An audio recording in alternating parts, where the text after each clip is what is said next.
ನಂದು ಒಂದು 15 ಗುಂಟೆ ಜಮೀನಿದೆ. 15 ಗುಂಟೆಯಲ್ಲಿ ತಿಂಗಳಿಗೆ 60,000 ರೂಪಾಯಿ ಸಂಪಾದನೆ ಮಾಡ್ತಾ ಇದ್ದೀನಿ. ಆ ದಾಖಲೆಯನ್ನು ನಾನು ಕೊಟ್ಟಿದ್ದೀನಿ. ನನ್ನದೊಂದು ಸಣ್ಣ ಕುಟುಂಬ.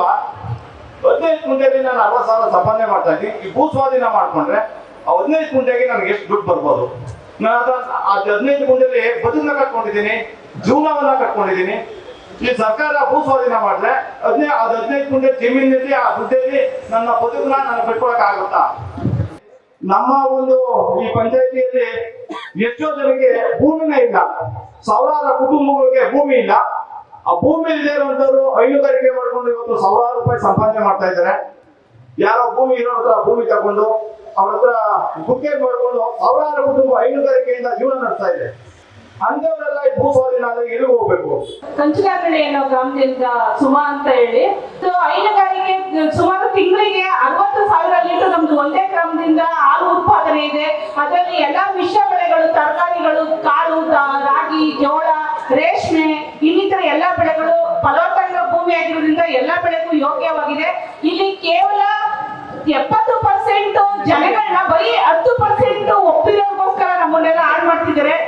ನನ್ನ ಹೆಸರು ಶಾಂಭವಿ ಅಂತ ಸಿದ್ದಯ್ಯನಹಳ್ಳಿ ಗ್ರಾಮದಿಂದ ಮಾತಾಡ್ತಾ ಇರೋದು. ಇಲ್ಲಿರೋ ಎಲ್ಲಾ ಹೆಣ್ಮಕ್ಳು ತುಂಬಾ ಸ್ವಾವಲಂಬಿಯಾಗಿ ಬದುಕ್ತಾ ಇದ್ದಾರೆ. ಈಗ ನಾನು ಕೂಡ ಹೋಗಿದ್ದೆ, ನಮ್ಮ ಮನೇಲಿ ಕೆಲಸ ಕಲ್ಸಕ್ ಇಷ್ಟ ಇರ್ಲಿಲ್ಲ. ಭೂಮಿ ಇದೆ, ಭೂಮಿ ಕೆಲಸ ಮಾಡಿದ್ರೆ ನೀನ್ ಯಾಕೆ ಮಾಡ್ತಿದ್ಯಾ ಅಂತ ಯಾವತ್ತೂ ನಮ್ಮ ಮನೇಲಿ ಕೇಳೇ ಇಲ್ಲ.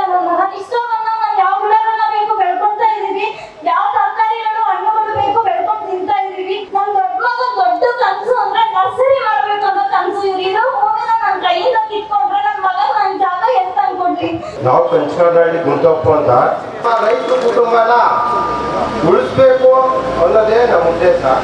ತೆಂಗು, ಅಡಿಕೆ, ಬಾಳೆ ಪ್ರತಿಯೊಂದು ರೈತರಿಗೆ ಏನು ಅನ್ವಯಿಸ್ತದೋ ಅದನ್ನ ಮಾಡಿಕೊಂಡು ಜೀವನ ಮಾಡೋದ್ರಲ್ಲಿ ಏನು ಸಂಶಯನೇ ಇಲ್ಲ.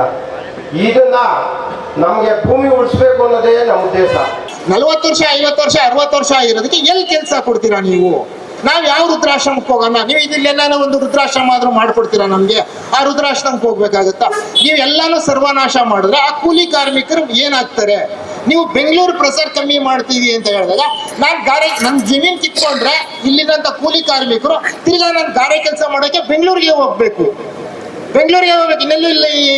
ಬೇರೆ ಇಲ್ಲಿಂದ ಕಿತ್ಕೊಂಡಾದ್ಮೇಲೆ ಬೆಂಗಳೂರಿಗೋ ಇನ್ನೊಂದಕ್ಕೋ ಬೇರೆ ಕಡೆನೇ ಹೋಗ್ಬೇಕು ಹೊರತು ನನಗೆ ಇಲ್ಲಿ ಏನು ಕೆಲಸ ಇಲ್ಲ. ಈ AICB ಇಂದ ಏನು ಕೆಲಸ ಕೊಡಲ್ಲ. ಆಮೇಲೆ ಇಲ್ಲಿ ನಮ್ಗೆ ನೀರು ಯಥೇಚ್ಛವಾಗಿ ನೀರಿದೆ. ನಮ್ಗೆ ವೃಷಭಾವತಿ ನೀರಿರೋದ್ರಿಂದ ನಮ್ಗೆ ವ್ಯವಸಾಯಕ್ಕೆ ಅನುಕೂಲ ಇದೆ. ನನ್ನ ಹೆಸರು ಕೀರ್ತಿ ಅಂತ, ನಾನು KG ಗೌಡ್ರಪಾಳ್ಯದಿಂದ ಬರೋದು. ಇಲ್ಲಿ ನಮ್ಮ ಹಳ್ಳಿನಲ್ಲಿ ಹೆಚ್ಚು ಕಡಿಮೆ 221 ಖಾತೆದಾರರಿದ್ದಾರೆ. ಇದ್ರ ಪೈಕಿ ನನಗಿರೋ ಮಾಹಿತಿ ಪ್ರಕಾರ ಒಂದು 25ರಿಂದ 30 ಜನ ಅವರು ಭೂಮಿ ಕೊಡೋದಕ್ಕೆ ಪರ ಇದ್ದಾರೆ. ಇನ್ ಮಿಕ್ಕಿದವರಷ್ಟು ಜನನು ವಿರುದ್ಧವಾಗಿದ್ದಾರೆ. ಮತ್ತೆ ನಾನು ಜಡ್ ಸಾಹೇಬ್ರುಗಳು ಕೇಳೋದಿಷ್ಟೇನೆ, ನಮ್ಮ ರೈತ ಪರವಾಗಿ ಕೇಳ್ಕೊಳ್ತಿದೀವಲ್ಲ ನಾವು, ಲಕ್ಷಾಂತರ ನವಿಲುಗಳಿವೆ, ಲಕ್ಷಾಂತರ ಪಕ್ಷಿ ಪ್ರಾಣಿಗಳಿವೆ, ಅವೆಲ್ಲ ಜೀವನ ಯಾವ ರೀತಿ ಮಾಡ್ತವೆ? ನಮ್ಮ ರೈತರ ಬದುಕನ್ನು ಒಂದು ಕಡೆ ಆದ್ರೆ ಈ ಪಕ್ಷಿ ಪ್ರಾಣಿಗಳನ್ನ ನೀವು ಮನವರಿಕೆ ಮಾಡ್ಬೋದು. ಲಕ್ಷಾಂತರ ನವಿಲಿದೆ, ಆ ನವಿಲನ್ನ ಸಾಯಿಸಿದ್ರೆ ಯಾವ ರೀತಿ ಶಿಕ್ಷೆ ಕೊಡ್ತಾರೆ ಅಂತ ಇದೆ. ಈ ಸರ್ಕಾರಕ್ಕೆ ಯಾವ ಶಿಕ್ಷೆ ಕೊಡ್ತೀರಾ ನೀವೇ ಒಂದು ತೀರ್ಮಾನ ಮಾಡಿ. ನಾನೊಬ್ಬ ಸ್ವಾವಲಂಬಿ ರೈತ ಅಂತ. ಯಾಕೆ ಸ್ವಾವಲಂಬಿ ರೈತ ಅಂತ ಅಂದ್ರೆ, ನಾನು ನನ್ನ ಹೆಂಡತಿ ನನ್ನ ಮಕ್ಕಳೇ ಮಾತ್ರ ನಾವು ರೇಷ್ಮೆ ಮಾಡ್ತೀವಿ.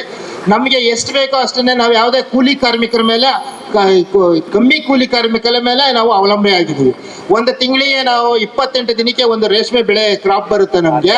ನಾವು ಒಂದು 100 ಮೊಟ್ಟೆ ತಗೊಂಬಂದ್ರೆ 100ರಿಂದ 110 kg ಗೂಡು ಬೆಳಿತೀವಿ. ಇವತ್ತಿನ ರೇಟ್ ಪ್ರಕಾರ ಇವತ್ತು 700ರಿಂದ 720 ರೂಪಾಯಿ ರೇಟ್ ಇದೆ. ಇವತ್ತು ನಮಗೆ ಕನಿಷ್ಠ ಬೆಲೆ ಅಂತ ಅಂದ್ರೂ 650 ರೂಪಾಯಿ ರೇಟ್ ಸಿಗುತ್ತೆ. ನಾನು ಇವತ್ತು ಬೆಳೆದಿರುವಂತ 1 kg ಗೂಡಿಗೆ. ಕಮ್ಮಿ ಅಂತ ಅಂದ್ರೆ 60,000 ರೂಪಾಯಿ. ನಾನು ಒಂದು 28 ದಿನದಲ್ಲಿ 60,000 ರೂಪಾಯಿ ಸಂಪಾದನೆ ಮಾಡ್ತೀನಿ.